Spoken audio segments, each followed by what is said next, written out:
tumayo na kanya.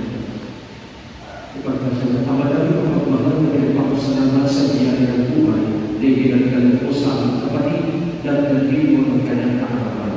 Nawawin patuloy sa kabayan inatan, ilayo sa mga kapamalang karagdagan, hindi na kanyang mahal sa buhay.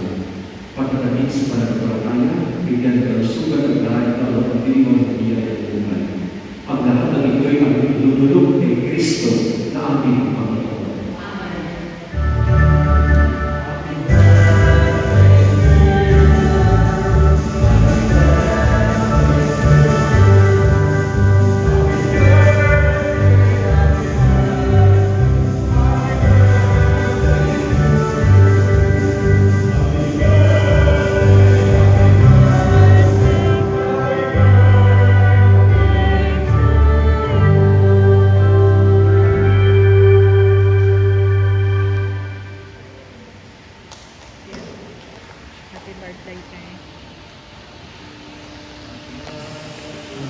Kaya mo inakalo, kasi I always see them with our brother since SI